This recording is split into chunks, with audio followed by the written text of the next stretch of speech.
कैसे हो बेटा? मस्त, वेरी गुड। क्या कर रहे हैं बेटा? हम लोग प्रतिदर्श प्रश्न पत्र कर रहे हैं, मॉडल पेपर कर रहे हैं, सैंपल पेपर कर रहे हैं। हम नमूना प्रपत्र कर रहे हैं। काहे का नमूना? गणित का कक्षा 10 में जो पेपर आने वाला है वो कैसा आएगा, वो प्रश्न पत्र हम लोग सॉल्व कर रहे हैं। ठीक है।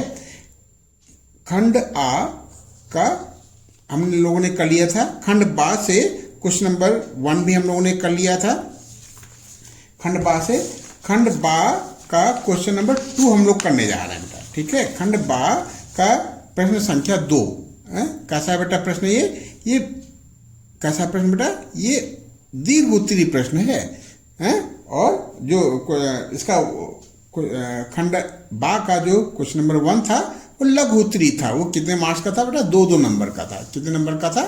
2 मार्क्स का था। ये 4 मार्क्स का है। कितने मार्क्स का बेटा? ये 4 मार्क्स का है।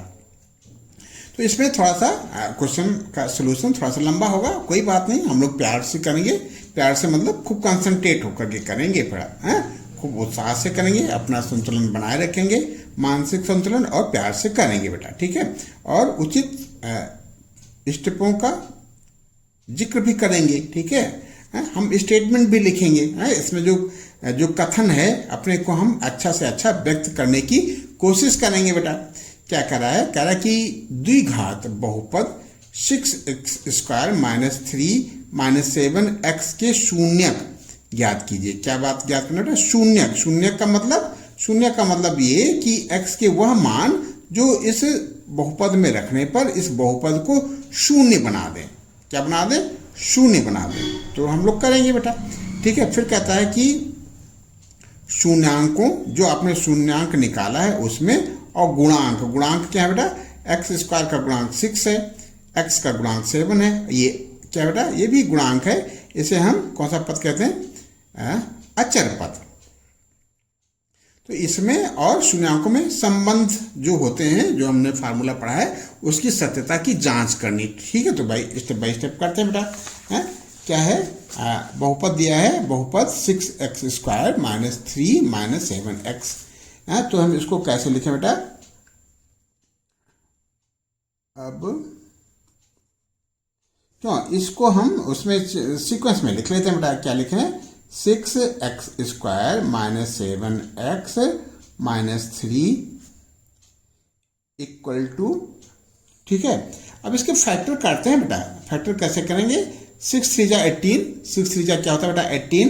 और 18 के हमको ऐसे पार्ट करने हैं, ऐसे फैक्टर करने हैं कि मल्टीप्लिकेशन, उसका गुणनफल, इसके 2 टुकड़े करने हैं। इसके 2 टुकड़े करने हैं। ऐसा टुकड़ा करना है, ऐसे 2 टुकड़े करने हैं कि एडिशन या सब्सट्रैक्शन, जोड़ या घटाने पे -7 आ जाए, और मल्टीप्लाई करने पे -18 आ जाए। तो 18 में हम देख रहे हैं बेटा 9 और 2। इसको हम क्या बेटा? 6x² - 9x प्लस का 2x -3 लिख लें। ठीक है। अच्छा, ये फिर ये क्या हो जाएगा? 9 में से 2 चला जाएगा, -7 बचेगा, और -9 को +2 से मल्टीप्लाई करोगे तो -18 आएगा। 6 × -3 का मल्टीप्लिकेशन -18 आता है। अब इसमें क्या करेंगे बेटा? 3x को काम में ले लो, तो यहाँ बचा क्या? यहाँ बचा 3 2 जाएगा 2x - 3, और यहाँ +1 कॉमन ले लो बेटा, तो यहाँ क्या बचा? 2x - 3। तो ये क्या हो गया? 2x - 3 कॉमन है दोनों में। यहाँ भी है 2x - 3 और यहाँ भी है, 2x - 3 कॉमन ले लिया, बचा क्या बेटा? 3x + 1। ठीक है। अब इसका मान क्या हो जाए? शून्य आ जाए। x की वैल्यू रखें जिसमें ये शून्य आ जाए, तो इसी को हमको लिखना है यहाँ। अब यदि 6x² - 7x - 3 = 0, तो या 2x - 3 = 0, या 3x + 1 = 0। ठीक है।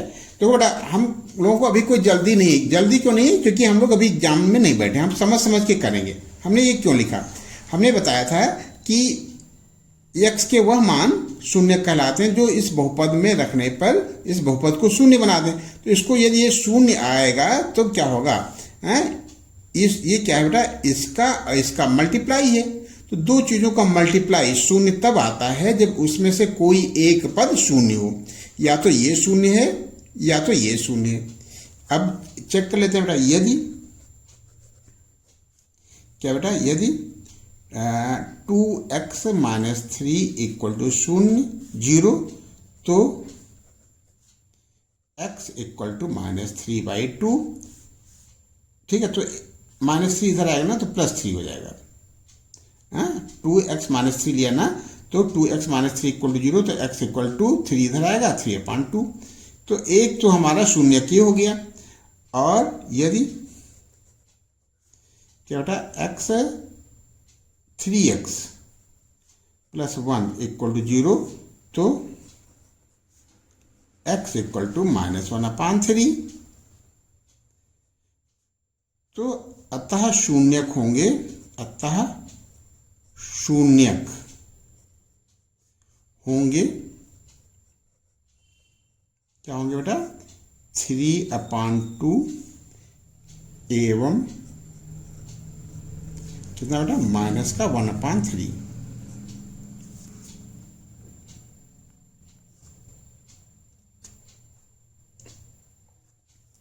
-1/3,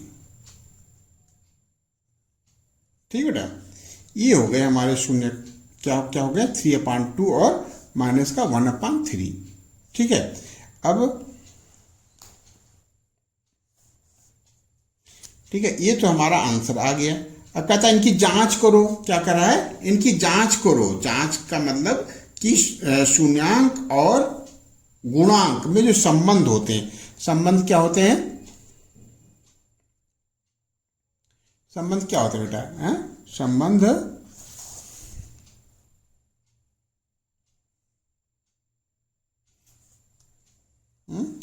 संबंध क्या होते हैं, शून्यांकों का योग, शून्यांकों का योग बराबर क्या होता है, अल्फा प्लस बीटा। क्या होता है, एक्स स्क्वायर का गुणांक माइनस के साथ होता है ना बेटा, एक्स स्क्वायर का गुणांक बटे क्या होता है, -b/a होता है ना, एक्स का गुणांक, एक्स का गुणांक अपान एक्स स्क्वायर का गुणांक। क्यों, यही होता है ना बेटा, क्या होता है, alpha plus beta equal to होता है -b/a। बी क्या है बेटा, बी है एक्स का गुणांक। इसको हम काहे से कंपेयर करते हैं, ax² plus bx plus c से। तो यहाँ x का गुणांक 7 है, ये हो जाएगा माइनस, ये आना चाहिए, मतलब क्या आना चाहिए आपको, -7/6 आना चाहिए अल्फा प्लस बीटा की जगह पे। अब अल्फा प्लस बीटा क्या है, अल्फा प्लस बीटा कितना है बेटा, कितना है, अल्फा आपने कितना निकाला था बेटा, अल्फा आपने निकाला था 3/2, अब बीटा निकाला था -1/3। तो अल्फा प्लस बीटा हो जाएगा 3/2 माइनस का 1/3।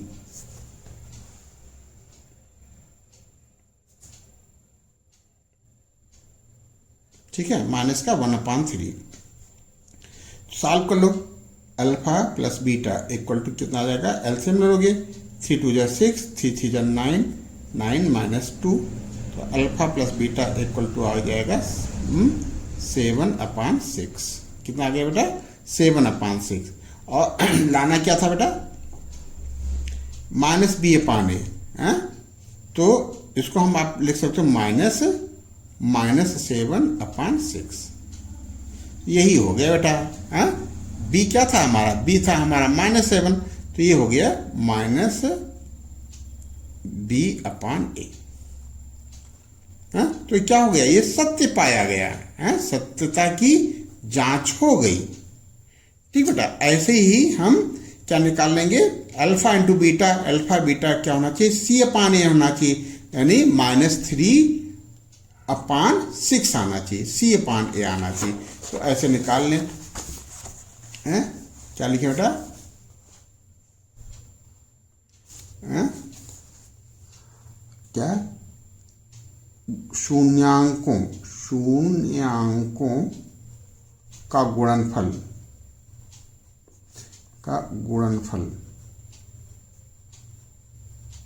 कितना होना चाहिए बेटा, पहले हम निकाल लेते हैं। शून्यांकों का गुणनफल कितना कितना था बेटा, ये था आपका 3/2 एंड -1/3, तो 3/2 इंटू -1/3, ठीक है। तो ये कितना आ जाएगा बेटा, ये आ जाएगा -3/6 और क्या बेटा, ये -3 क्या है, ये है सी अपान ए, अचर पद, ठीक है। क्या होता है बेटा, ये अचर पद नहीं चर पद, इसको सी को लास्ट वाले को चर पद बोलते हैं ना बेटा, चर पद बटे किसका, x² का गुणांक,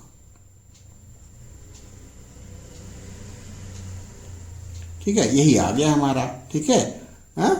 ये क्या है, यही हमारा -3/6 है। तो बस इसका मतलब होगा कि ये सत्य है, हम लोगों ने जो निकाला है वो सत्य निकल गया बेटा। क्या निकल गया कि जो शून्यांक है हमारा, इन दोनों का मल्टीप्लाई जो आया है वो -3/6 है। -3/6 क्या है, चर पद बटे x² का गुणांक। यही हमसे कह रहा था कि सत्यता की जांच कर लो। कैसे सत्यता की जांच करना है, जो आपने शून्यांक निकाला है और जो गुणांक होते हैं उसमें जो संबंध हैं बेटा, उन संबंधों से जांच करनी थी। संबंध क्या है बेटा, शून्यांकों का योग alpha plus beta equal to -b/a, -b क्या है बेटा, x, b क्या है, x का गुणांक, ax² प्लस bx/c में x का गुणांक है b, और a क्या है, x² का गुणांक है, और उनका जो मल्टीप्लाई होता है अल्फा इंटू बीटा वो क्या होता है, c/a। c तुम्हारा -3 था और a था 6, हमारा इन दोनों का मल्टीप्लाई भी यही आ रहा है। इसका मतलब जो हमने किया है वो सत्य है, हम यहाँ सत्य लिख देंगे बेटा, बस, ठीक है बेटा। इसका खंड खा करने जा रहे हैं हम लोग। क्या कर रहा है कि दो संख्याओं के वर्गों का अंतर 180 है, कितना बेटा, 180। छोटी संख्या का वर्ग बड़ी संख्या का 8 गुना है। दोनों संख्याएं ज्ञात कीजिए। तो दोनों संख्याएं मतलब हमको दोनों संख्याओं को मानना पड़ेगा। लेट कर लेते हैं बेटा कि माना, अच्छा चूंकि संख्याएं बेटा छोटी और बड़ी हैं तो हम मान लेते हैं बड़ी संख्या x है और छोटी संख्या y है, ठीक है। तो यही हमने लिख लिया है, माना बड़ी संख्या x है एवं छोटी संख्या y है। तो प्रश्नानुसार क्या है बेटा, प्रश्न में क्या कह रहा है कि दो संख्याओं के वर्गों का अंतर 180 है। तो ये बड़ी संख्या है तो इसका वर्ग x² और इसका वर्ग y², इनका अंतर 180 है। ये है हमारा समीकरण 1, ठीक है। तथा एक चीज और दे रखा है, क्या दे रखा है कि छोटी संख्या का वर्ग बड़ी संख्या का 8 गुना है, 8x। बड़ी संख्या x है तो इसका 8 गुना 8x हुआ, छोटी संख्या का वर्ग। यही कारण है बेटा, छोटी संख्या का वर्ग y² बड़ी संख्या के 8 गुने के बराबर है। ये हो गया हमारा, दो कंडीशन दे रखा था, दोनों हमने लिख लिया बेटा। अब क्या करेंगे, y² का मान समीकरण 2 से समीकरण 1 में रखने पर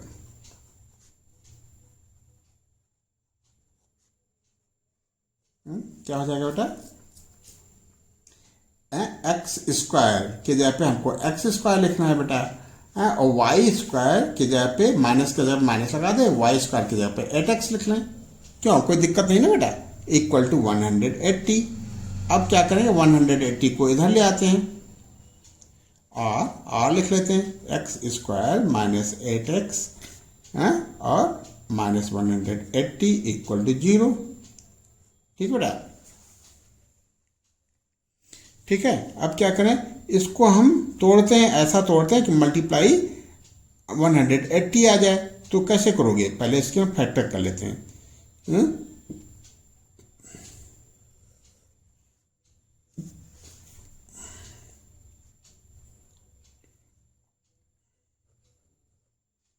180 आ रहा ना बेटा, ठीक है। तो 2 9 18, फिर 2 45, फिर 15,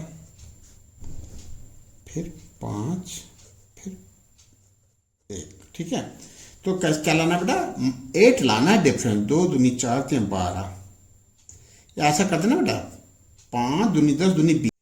ठीक है बेटा, तो इसमें यदि हम ए फैक्टर किया हमने 180 को 2 इंटू 2 इंटू 3 इंटू 3 इंटू 5 आएगा ना बेटा।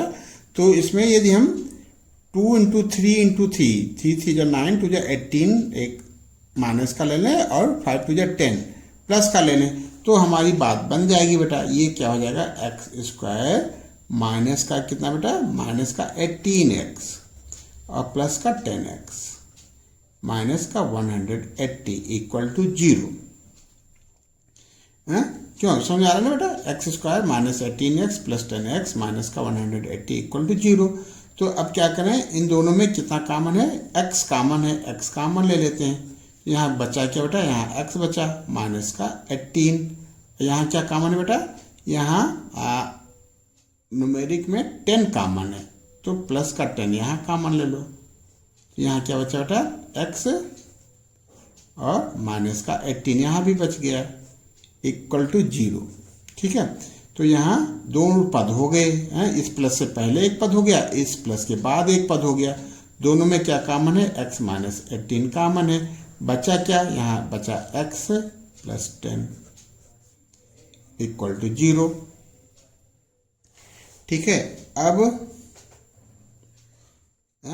दो पदों, दो टर्म हैं, दो चीज़ें हैं, दोनों चीज़ों का मल्टीप्लाई 0 है। तो या तो x माइनस 18 0 होगा या x प्लस 10 0 होगा। यदि क्या बेटा, यदि x माइनस 18 इक्वल टू 0 तो x इक्वल टू 18। ठीक है, x इक्वल टू 18। ठीक है, यदि x 18 है, यदि x इक्वल टू 18 तो y स्क्वायर, x का रिलेशन y स्क्वायर से दे रखा है बेटा, y स्क्वायर बराबर 18 इंटू 8। 8 को पहले लिखना चाहिए था ना, 8x है, 8x उल्टा हो गया, कोई बात नहीं। ठीक है, लेकिन 8 पहले लिखना चाहिए, तो चाहो तो पहले लिख लो, 8 into 18, y square equal to 8 into 18। तो y इक्वल टू क्या आ जाएगा, अंडर रूट 8 इंटू 18। ठीक है, तो ये क्या हो जाएगा,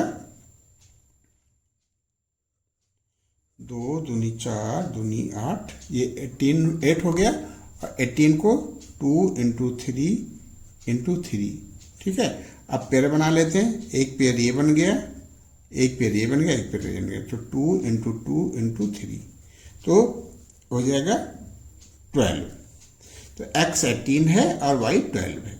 एक का आंसर आपका ये आ गया। ठीक है, x कितना आ गया, x इक्वल टू 18 और y इक्वल टू 12, ये आपका आंसर आ गया। ठीक है, और यदि x equal to x plus 10 equal to 0 तो x इक्वल टू माइनस 10। ठीक है, अभी चेक कर लेते हैं उसको भी, एक तो आंसर हमारा ये आ गया।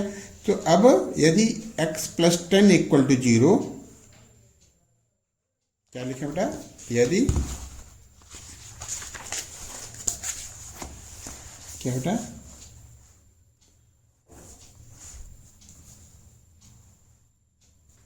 यदि x + 10 = 0 तो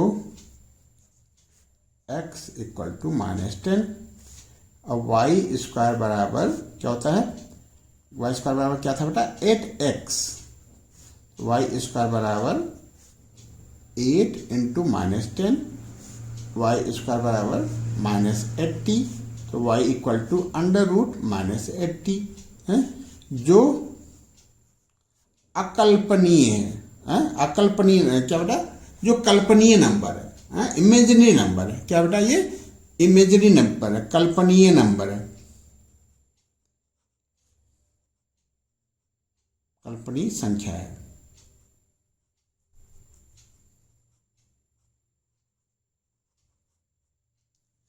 अतः y का यह मान नहीं हो सकता।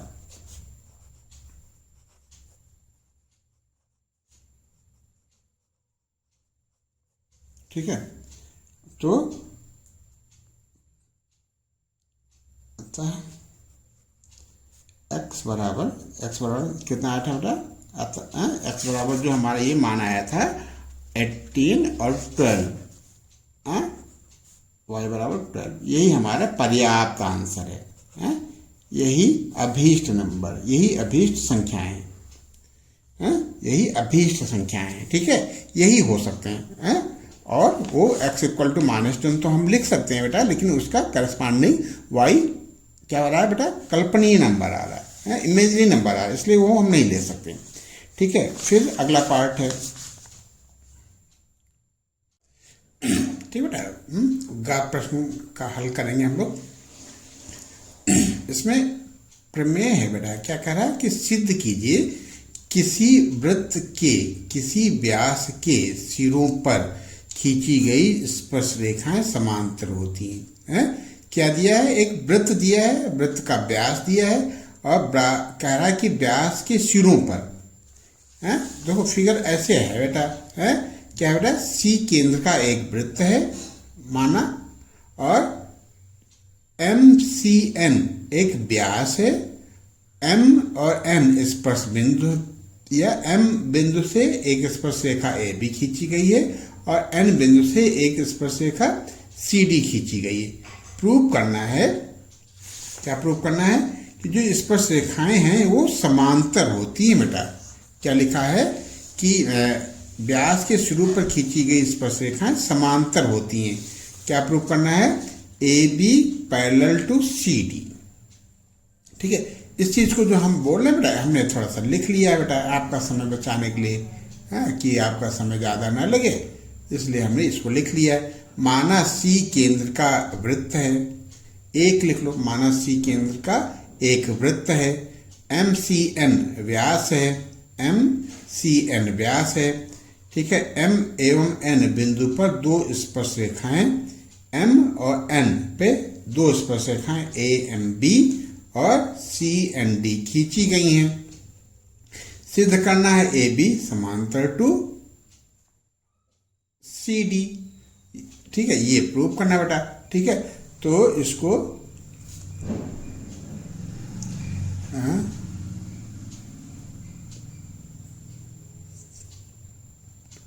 ठीक है, इसको प्रूव करते हैं। प्रूफ में क्या लिखे, प्रमाण, प्रमाण प्रूफ, क्या प्रूफ है कि ये समांतर होती हैं, प्रमाण हम लोग देने जा रहे हैं। ठीक है, प्रमाण, और बढ़िया कुछ हिंदी होगी तो आप लिख लेना प्रमाण की जगह पे, अभी हम प्रमाण लिख रहे हैं। ठीक है, क्या बेटा, देखो ये प्रमाण क्या बेटा, कि CM क्या है, त्रिज्या है, और ये AMB स्पर्श रेखा है, स्पर्श बिंदु M है, तो जो CM है बेटा, CM 90 डिग्री बनाएगा बेटा रेखा AB से। ठीक है, ये CM क्या होगा, परपेंडिकुलर होगा बेटा, CM क्या होगा, परपेंडिकुलर होगा, तो यही हम लिखने जा रहे हैं। C क्या लिखे बेटा, केंद्र, से, क्या बेटा, केंद्र से स्पर्श बिंदु, कहाँ बेटा, स्पर्श बिंदु, स्पर्श बिंदु, कौन सा स्पर्श बिंदु, स्पर्श बिंदु एम, एम केंद्र से स्पर्श बिंदु एम को मिलाने वाली रेखा, क्या बेटा, मिलाने वाली रेखा,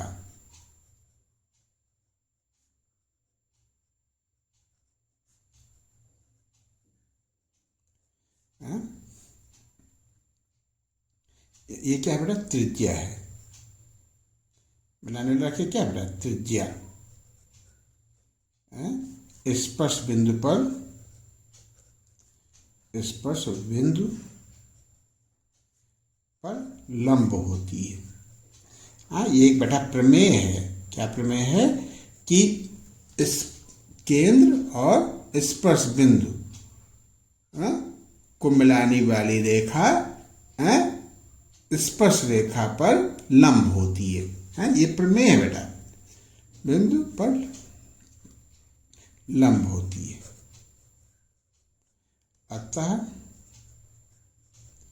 अतः क्या बेटा, कोण CMA बराबर 90 अंश। अब देखो CMA बराबर 90 अंश, तो हम इसको ऐसे भी कह सकते हैं NMA, अथवा क्या लिखें बेटा, अथवा जो ये क्या बेटा, MC का बढ़ा हुआ भाग बेटा है CM, ठीक है। तो यदि ये CM लंब है तो NM भी लंब होगा। इसका मतलब ये हुआ कि NMA बराबर 90 अंश, कोण NMA इक्वल टू 90 डिग्री, ठीक है। ये हो गया बेटा। इसी प्रकार, ठीक है, इसी प्रकार कौन सा कोण बेटा, ये CN लंब है किस पे बेटा, CD पे, CN लंब है तो MN भी लंब होगा। इसी प्रकार MN लंब है, लंब का सिंबल डाल देते हैं बेटा ऐसे, है MN लंब है कहाँ बेटा, CD पे, ठीक है। देयरफॉर इसलिए कोण MND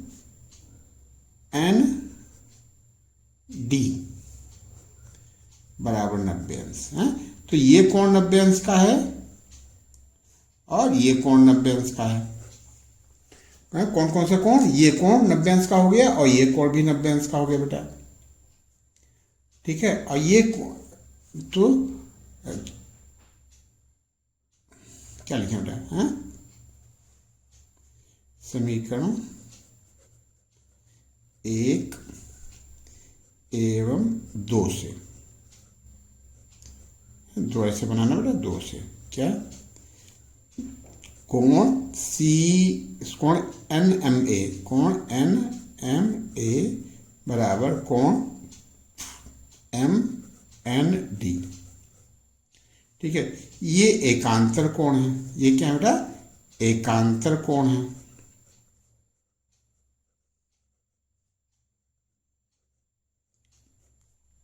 ये एकांतर कोण है।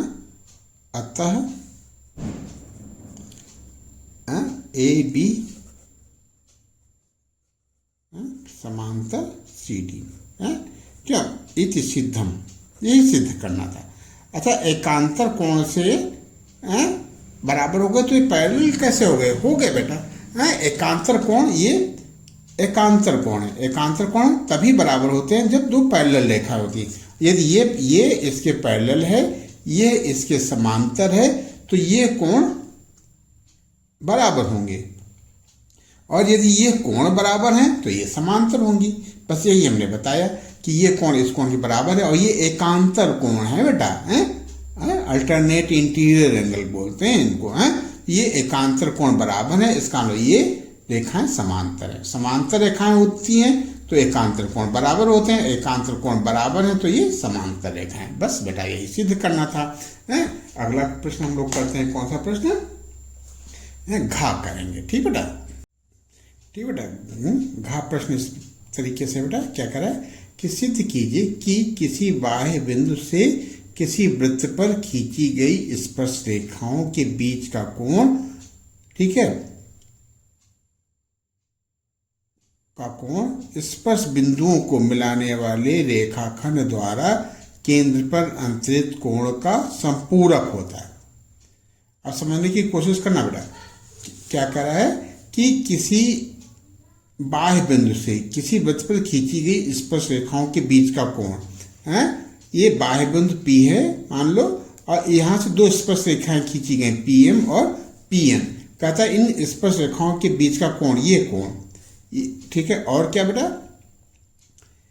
कोण स्पर्श बिंदु को मिलाने वाले रेखाखंड, स्पर्श बिंदु M है और N है, इनको मिलाने वाला रेखाखंड MN, ठीक है, जो केंद्र पे कोण बनाता है रेखाखंड द्वारा, इस M और N के द्वारा जो केंद्र पे कोण बनना है बेटा, ठीक है, कहाँ बनना है, केंद्र पे जो कोण बनना है वो और ये एक दूसरे के संपूरक हैं।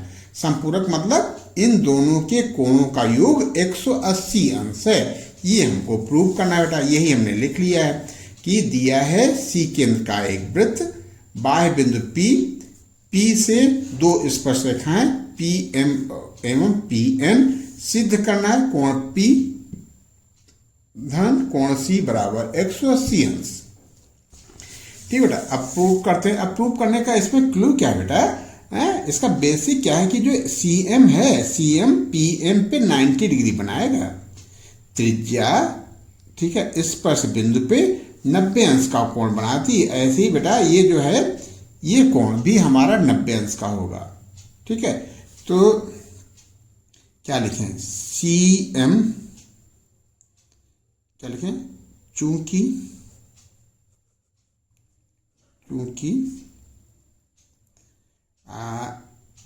M स्पर्श बिंदु है,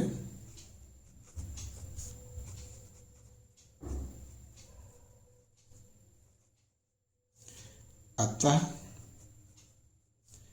CM परपेंडिकुलर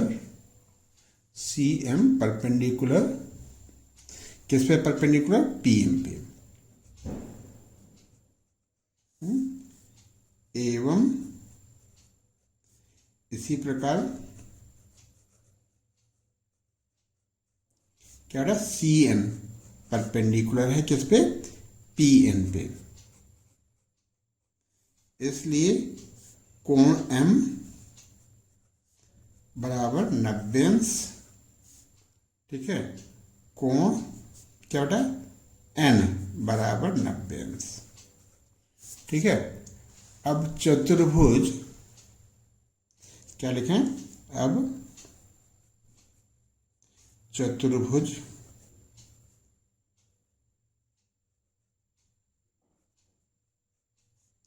PM CN में,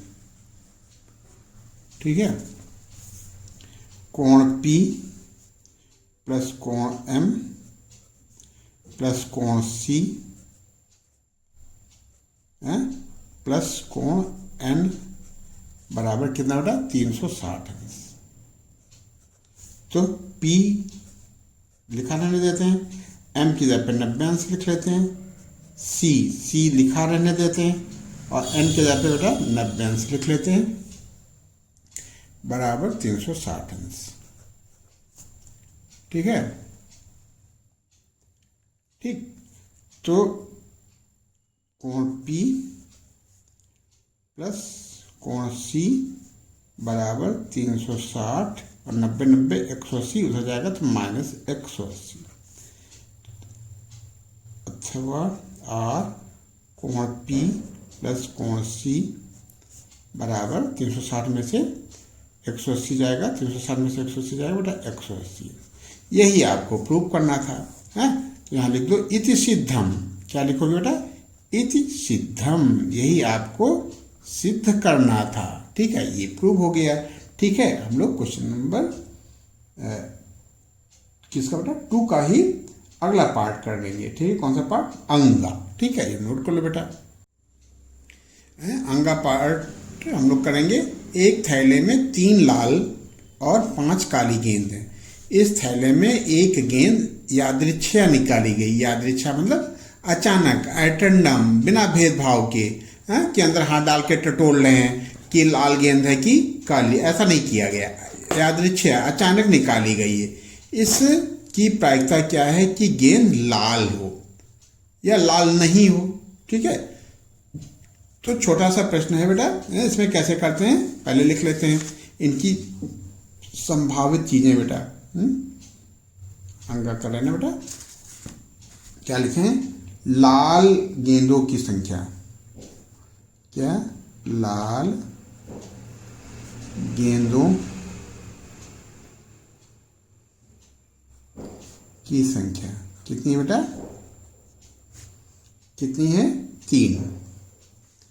काली गेंदों की संख्या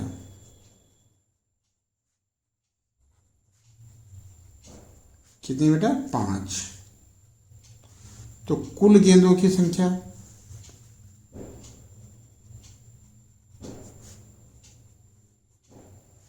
कुल गेंदों की संख्या हो जाएगी 8। ठीक है, तो लाल गेंद की प्रायिकता क्या होगी, लाल गेंद की प्रायिकता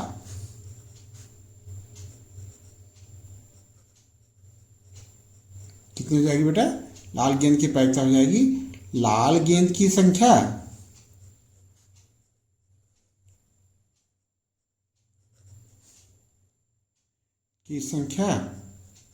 बटे कुल गेंदों की संख्या।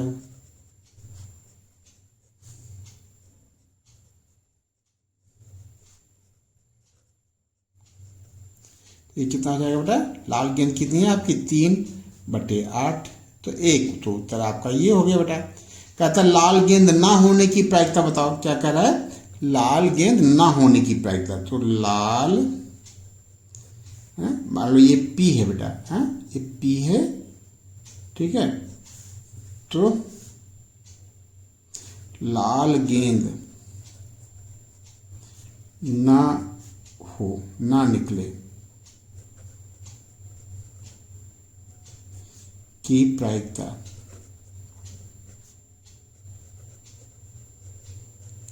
P डैश क्या आएगा, 1 - P या 1 - P लिख लो, ये P आया ना बेटा, P लिख लो, इक्वल टू 1 - 3/8। ये सॉल्व करोगे तो 1/1 यानी ये 8 आ जाएगा एलसीएम। ठीक है, और ये यहाँ 8 हो जाएगा, -3 ये हो जाएगा 5/8। तो लाल गेंद ना निकले की प्रायिकता 5/8 हो गई।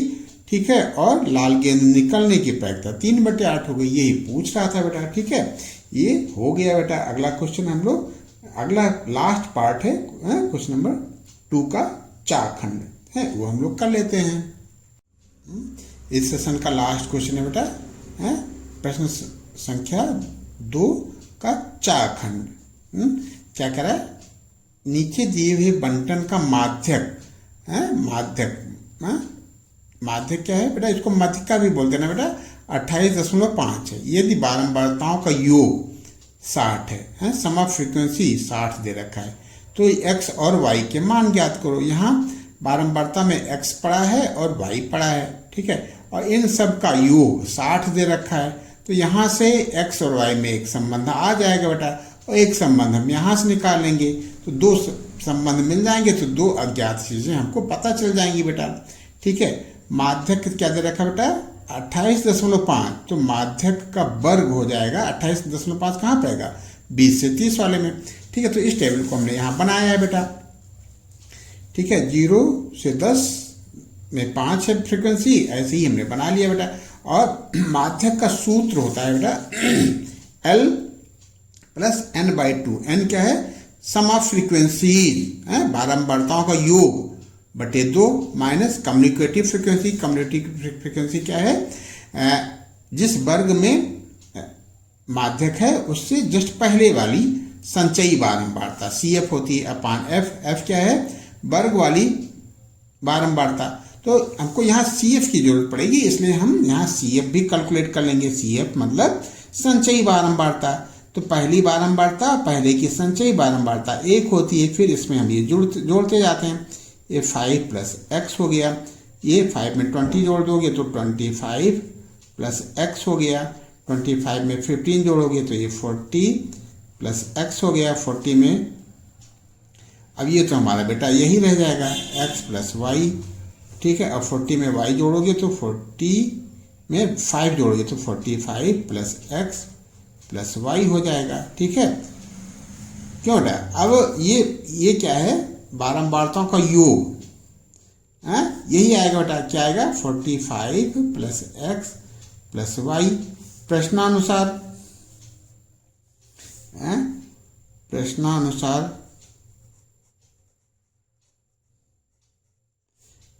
n इक्वल टू 60, तो n/2 बराबर बेटा 30 हो जाएगा, और 45 plus x plus y equal to कितना आएगा बेटा? 60। कहता है बारंबारताओं का योग क्या कह रहा है? 60 है।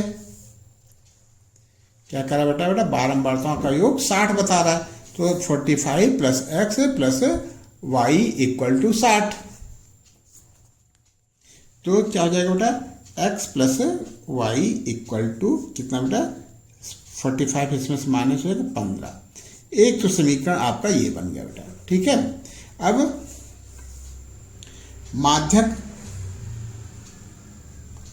माध्यक कितना दे रखा बेटा? 28.5 यही दे रखा ना। और माध्यक का वर्ग ये हो जाएगा ना बेटा। 28.5 कहाँ पड़ेगा? इसमें पड़ेगा। तो L लोअर लिमिट माध्यक वाले वर्ग की 20 है बेटा। फिर क्या लगता है? प्लस का साइन लगता है। फिर n/2 आपने कैलकुलेट कर लिया है, 30 आया। ठीक है, माइनस CF, तो माइनस यहाँ एक ऐसा ब्रेकर लगा देते हैं, और CF इससे कि जस्ट पहले वाली कम्युनिकेटिव फ्रिक्वेंसी संचयी बारंबारता, तो 5 प्लस एक्स। ठीक है, होल अपान F। F कितना? F इसी की बारंबारता इंटू हाइट कितना बेटा? अपर लिमिट में से लोअर लिमिट को माइनस कर देते हैं।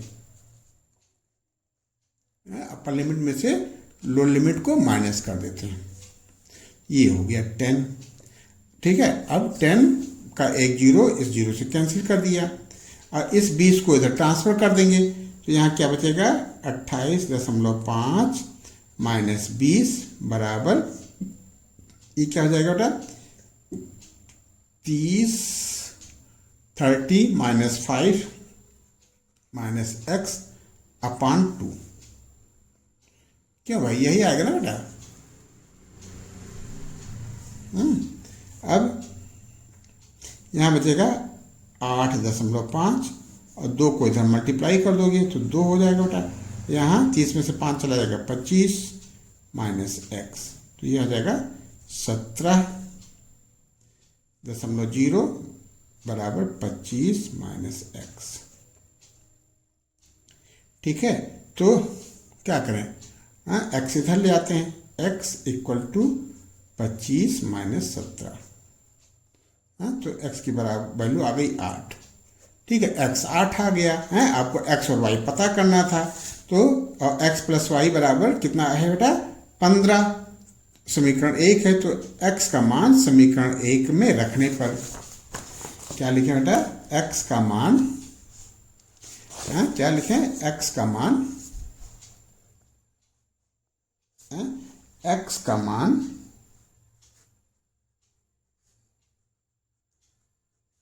समीकरण 1 में रखने पर। ठीक है, क्या है बेटा? एक्स प्लस वाई बराबर 15 है, एक्स का मान 8 है। क्या बेटा? एक्स प्लस वाई बराबर 15, और एक्स का मान क्या बेटा? 8। तो 8 प्लस वाई बराबर 15, तो y इक्वल टू 15 माइनस 8, यानी y इक्वल टू 7। तो क्या हो गया बेटा, x की वैल्यू 7 आ गई और y की वैल्यू 8 आ गई। तो इस तरीके से ये क्या हुआ बेटा, क्वेश्चन नंबर 2 के सारे सॉल्यूशंस आ गए बेटा। आपको 5 खंड करने थे, आपने कर लिया 1 2 3 4 5 6 क्यों किया, एग्जाम में हम 6 नहीं करेंगे, हम यहाँ 6 इसलिए कर लिए कि हमारी ज़्यादा से ज़्यादा प्रैक्टिस हो जाए बेटा, ठीक है।